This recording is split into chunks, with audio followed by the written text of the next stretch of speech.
of the great American beer Carling Black Label presents another story in the dramatic series, The Challenge of Space.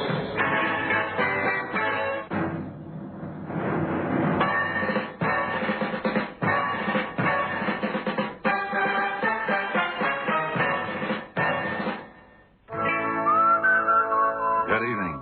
This is Charles B. Ryan, head of the Department of Space Research here at the New Mexico Center. Tonight, I have a story for you that is as fresh as tomorrow's headlines. A story that takes us but one step away from mankind's greatest adventure. And I call this story 10 Miles to the Moon.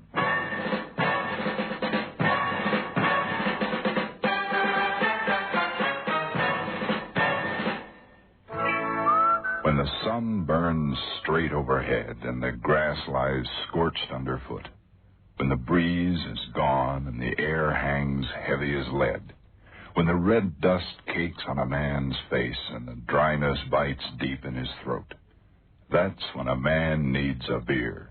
Carling Black Label beer. Husky, lusty, and strong. Carling is the man's brand.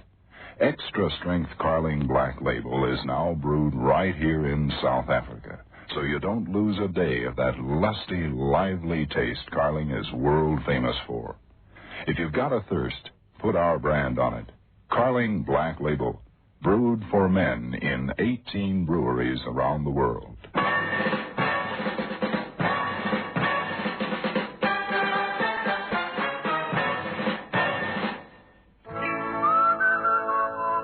Through the ages, man has always reached out for the moon. Religions have been founded with the moon as an idol. Astrologers even today claim to plot the course of human lives as influenced by the moon. Madmen were supposed to come under the spell of this earthly satellite. Even our word for madman comes from the Latin for moon, lunatic. The moon is romance, and the moon is madness. And now that man has grown wings, this romantic madness is still upon us.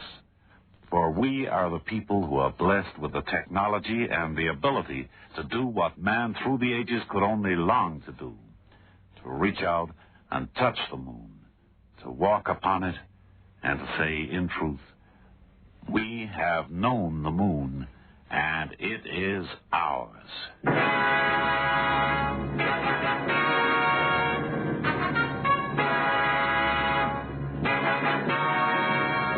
In 1961, a young man took his place in front of Congress in Washington and spoke. His name was John Fitzgerald Kennedy, President of the United States, and he spoke about the moon. I believe this nation should commit itself to achieving the goal, before this decade is out, of landing a man on the moon and returning him safely to Earth. No single space project will be more impressive to mankind, and none will be so difficult or expensive to accomplish.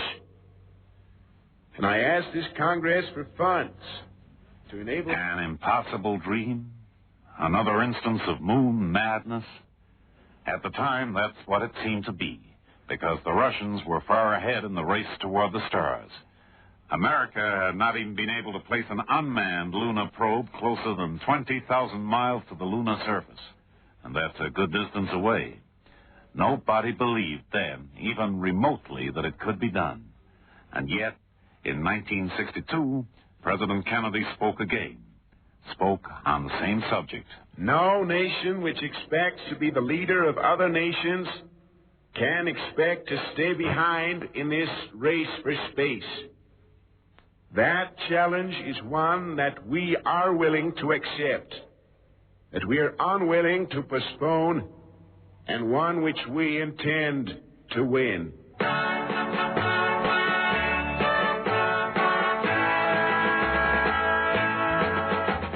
Challenge of Space, the title of this series of programs, and the words of President John Kennedy. But of course, there were immediate problems. Nobody knew just how to go about reaching the moon, far less landing a man on its surface. Rocket expert Werner von Braun, looking far into the future, saw it like this. I produced 2 Saturn rockets, one carrying a manned capsule and the other one carrying extra fuel. Both these rockets would be launched into Earth's orbit, and there they would rendezvous, while the rocket with the capsules refueled from the other. The refueled capsule would then shoot out of orbit toward the moon and return. In effect, quite simple. That was one approach from Werner von Braun. Maxime Faget, one of the designers of the Mercury spacecraft, had yet another and possibly simpler idea. Here is how he described it. Naturally, everyone knows that the shortest distance between 2 points is a straight line. So I envisage a rocket larger than any rocket yet on the drawing boards, which will simply lift the spaceman from the Earth directly to the moon. The capsule, which has a certain amount of power of its own, would then lift from the surface of the moon and return to Earth. 2 very sound theories from 2 of the leading exponents of rocket research. Both were worth considering, but the final answer had not yet been reached. An American spaceman had to reach the moon. President Kennedy had given the green light. But how would it be done? It was at a meeting in Washington that the answer was finally reached, and from the most unexpected source.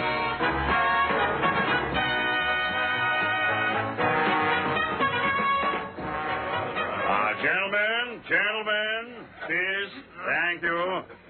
We thank Dr. von Braun for his very enlightening talk.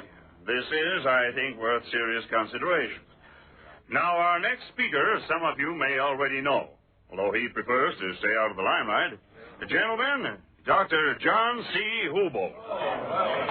Thank you. Well, it's nice to know my friends are out in force today. Thank you. Now, gentlemen, I've examined the theories put forward by my eminent colleagues, Maxime Faget and Dr. Werner von Braun, and the one fault that I have to find with them is that they will not be practicable for quite some time yet. Certainly not within the time period asked for by President Kennedy. Now, it occurs to me that rendezvous around the moon is like being in a living room. Now, why should we take the whole darn living room down to the moon when we could get there in an easy chair?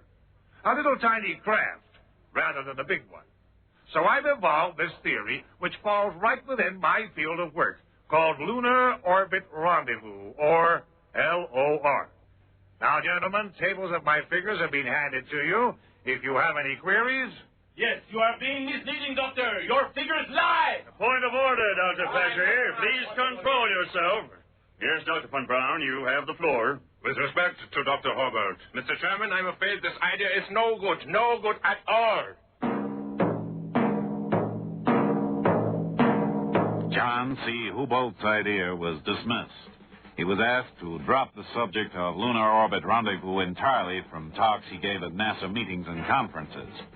And still men talked and planned on the best way to reach the moon, now so close, yet still so far away. Finally, desperately, after months of frustration, Dr. Hubolt bypassed the administration with a letter direct to the Associate Administrator of NASA. NASA gave Hubolt a hearing, and at last, Max Faget and Werner von Braun came round to his way of thinking. Now, nothing stood in the way of the Apollo project, the fastest way to the moon. Work began on the Apollo modules, the 3-man capsule in which the astronauts would live on their way through 250,000 miles of space, and on the Lunar Excursion Module, the LEM, in which they would actually land. The 2 craft which would orbit together, then separate, then rendezvous above the surface of the moon. The 2 craft which would become affectionately known as Charlie Brown and Snoopy. But first, there were experiments. The first ended in tragedy when Apollo 1 burst into flames and the lives of 3 pioneer astronauts were snuffed out in seconds. But work went on. Schedules were kept, men were trained, and then the first manned flight aboard Werner von Braun's gigantic Saturn rocket was made in the capsule named Apollo 7. Aboard were astronauts Wally Schirra, Don Eisler, and Walter Cunningham. These men and the Apollo mission were go.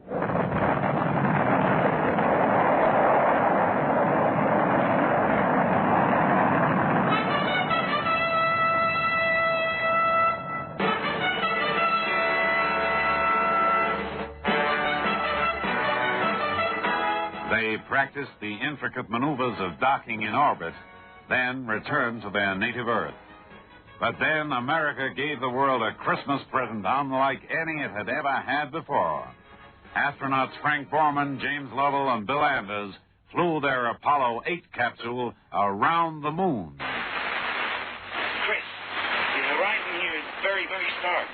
The sky is pitch black and the sun is white.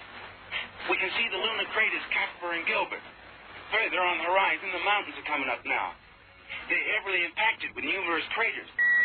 There's a beautiful moon out tonight, Frank. There's a beautiful Earth out there that we can see, Chris. I can see the entire Earth now, out of the center window. Hey, do you suppose there's intelligent life down there? Who's the joker? That's Bill Anders.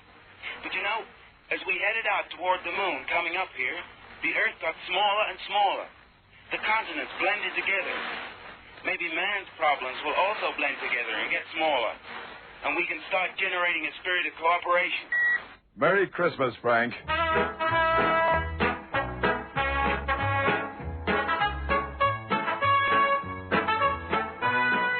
And so Apollo 8 circled the moon and came home. Then came the little publicized Apollo 9, but all this was prelude. Nothing more than the overture to the symphony which had yet to come.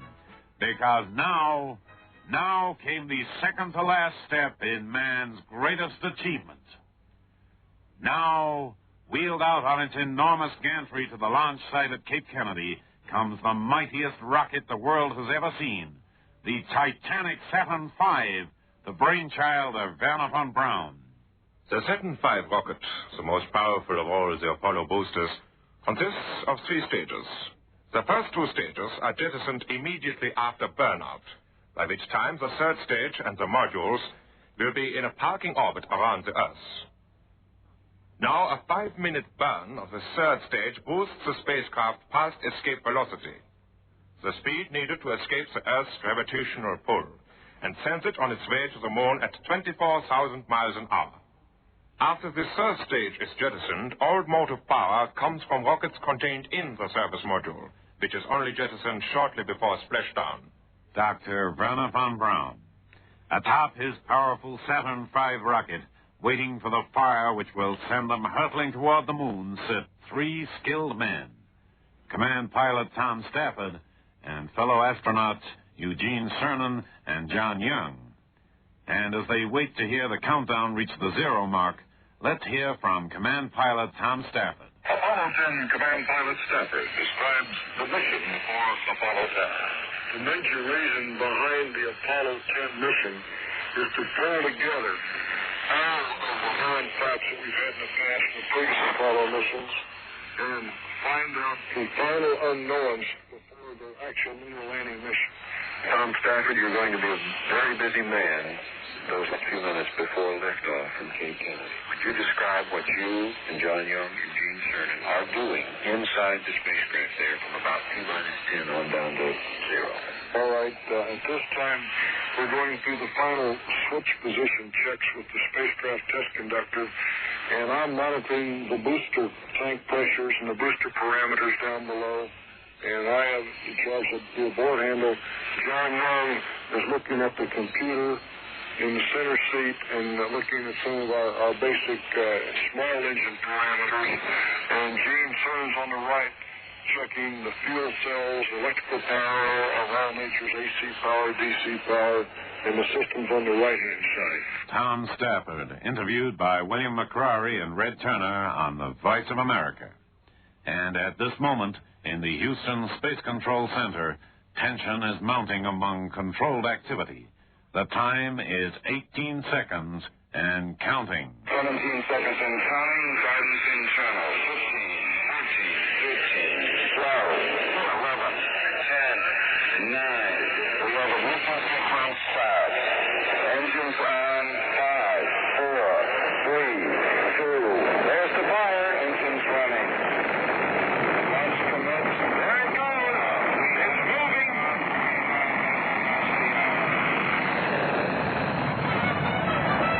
The pioneers of Apollo 10 are on their way to the moon.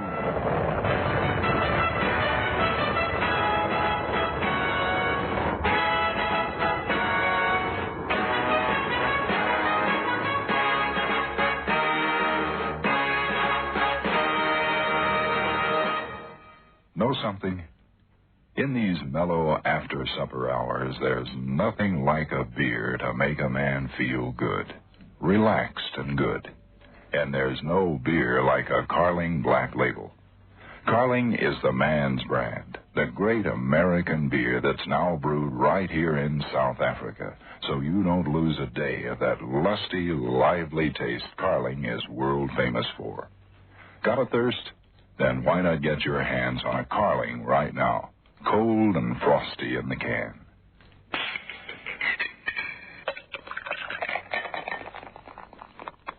Man, oh man, isn't that just what real beer is all about? No wonder Carling is enjoyed by men in more than 50 countries around the world. Go for the man's brand. Go for Carling. Carling Black Label.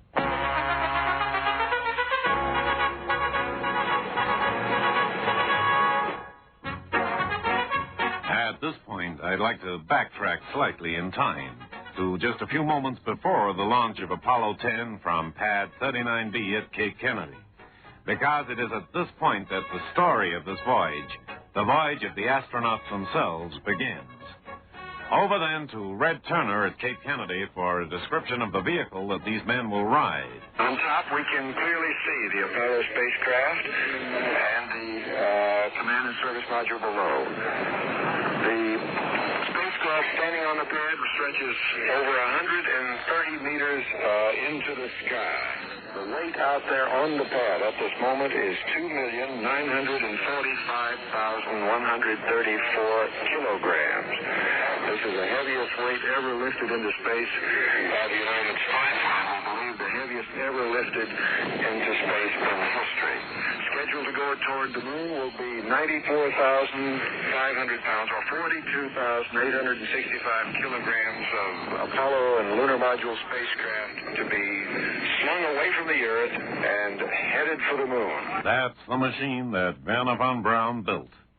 Perched high above it, the three men wait their long journey, a journey of 8 days and more than 500,000 miles. On 5, 4, 3, 2, 1.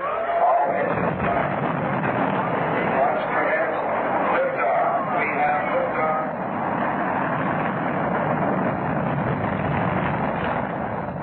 There it goes. It's moving. Looking at the pad. Up into the sky. There's the tower. Here comes the roar past the gate. Listen to that rocket move. Up into the clouds.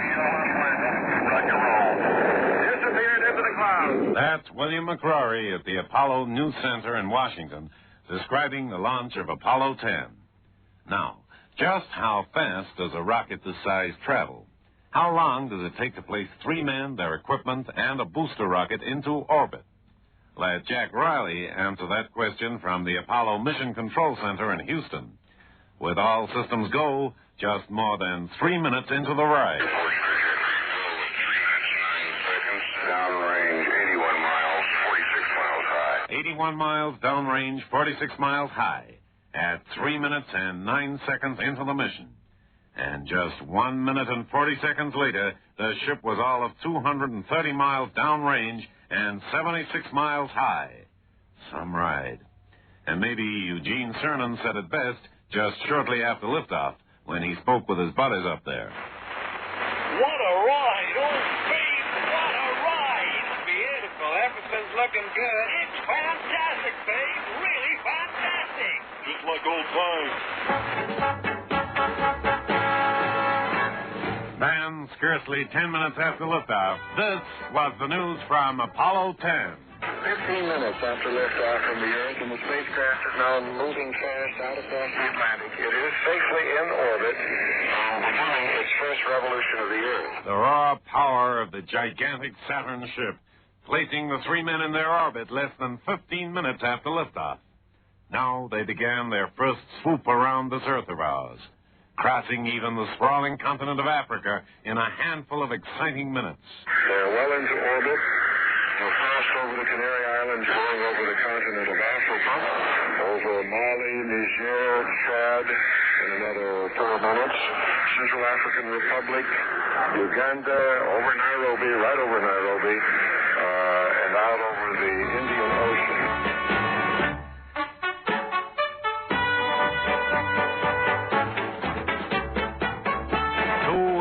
Orbits of the Earth, and then the big jump to the moon. Now the powerful S-4V rocket had to be fired for just less than 6 minutes to boost the three adventurers to a speed of more than 23,000 miles per hour, escape velocity for translunar injection. Tom Stafford, John Young, and Eugene Cernan are on their way. Translunar injection, TLI. Underway now as Apollo 10 is in truth on the way to the moon. Now the pace of work eased out for Tom Stafford, John Young, and Eugene Cernan. There was still work to do, sure, but now there was also time for rest and relaxation and for much-needed sleep. And with the moon in the region of 3 Earth days away, there was even time for kidding around with the ground staff. Sure is. Go ahead, Gene. Hey, Charlie Big, play us our favorite song, will you? I forget the title, the one about flying me someplace or something. You know the one I mean, Big? But there was still work to do. Plenty of it. Flight paths, systems, communications, figures, all these had to be regularly checked and rechecked between Apollo 10 and Houston Control to make sure of a perfect lunar orbital entry. Then, on the night of May 21st, 1969, at 10:45 p.m. South African time, the rockets of Apollo 10 fired twice, and Tom Stafford spoke. Charlie, you can tell the world that we've made it.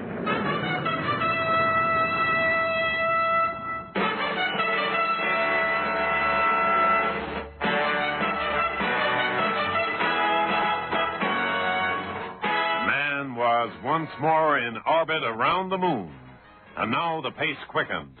After a few minor difficulties with insulation that had come loose and a slipped docking collar between the two modules, Snoopy and Charlie Brown, the goal was given for the separation of the modules in orbit 60 miles above the moon.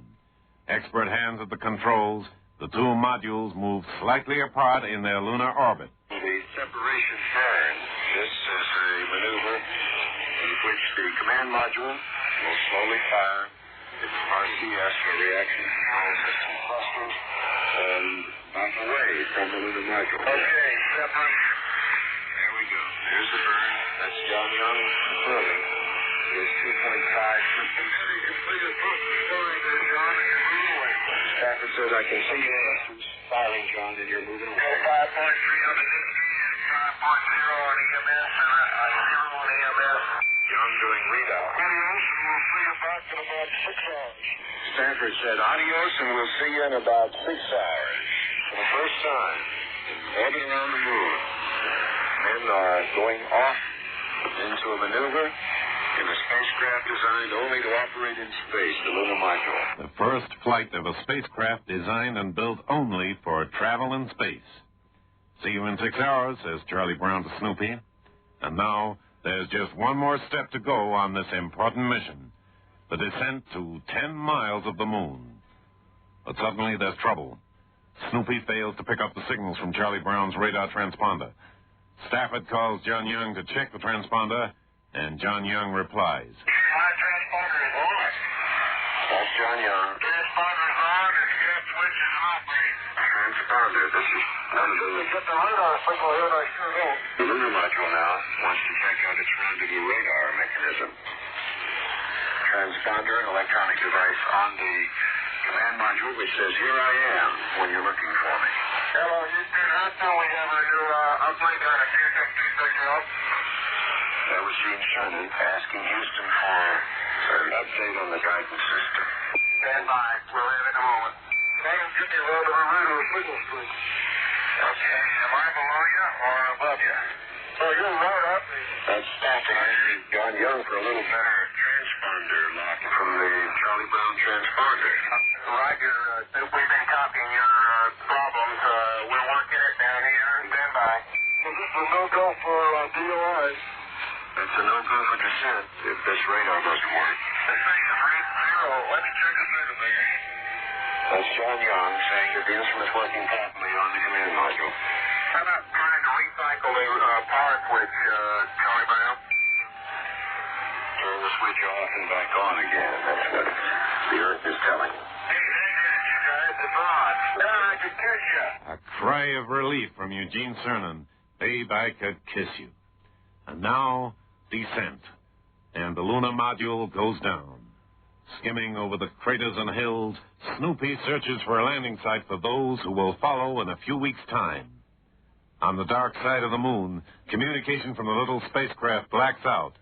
And for 50 suspenseful minutes, the world holds its breath. Until, speeding through the lunar dawn, an exultant voice calls out, Houston, this is Snoopy. Now the mission appears successful, but the troubles are not yet over.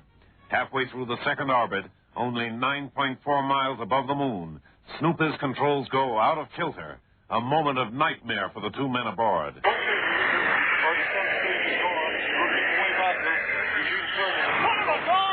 This is Houston. What's the matter, Smith? Hey, we ain't sure going down the draw. We're going backwards. The module got in the wild Hit the gas, baby. Hit the gas. I don't know what the heck's wrong. The abort switch is Hit it, wrong. Tom. Hit it. This thing just went up on us. Hey, I've got it. It's okay. I'll tell you, that was wild, baby. I thought we were one of those stars. Don't worry about it. We'll get back. A simple switch, yet two men might today be lost because of it. The rest of the mission went without a hitch.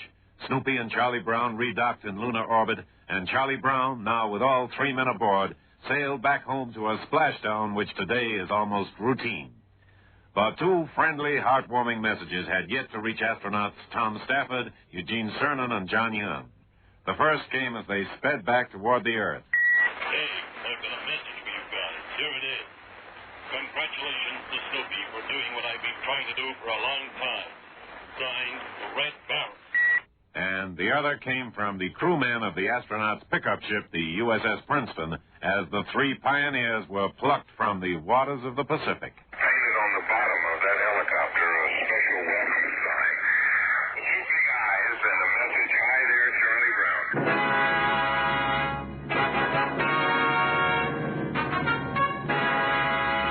And that's the story. A story as new as tomorrow's headlines. The story of the trail which is being blazed to our mysterious satellite right at this moment. A story of hope, of endeavor, of frustrations, and most of all, of supreme courage. Only a few days from now, God willing, man will have set foot on the moon for the first time. An impossible achievement, but for those who blaze the exciting trail. And next week, I hope I'll be here to tell you about the preparations for this historic journey. Until then, this is Charles B. Ryan here at the New Mexico Center, wishing you all good night.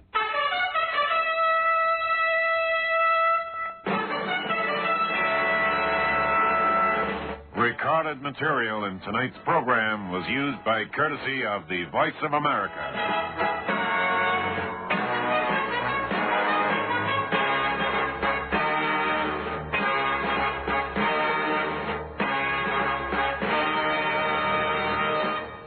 Got a man-sized thirst?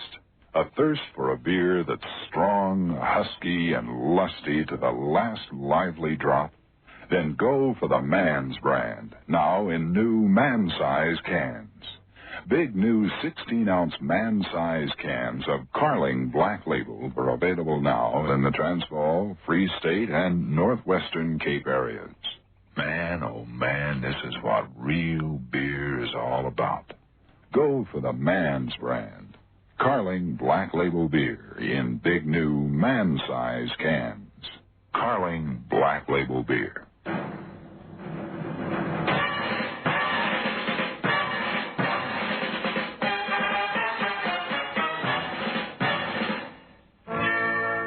Carling invites you to listen again next week to another story in this dramatic series, The Challenge of Space.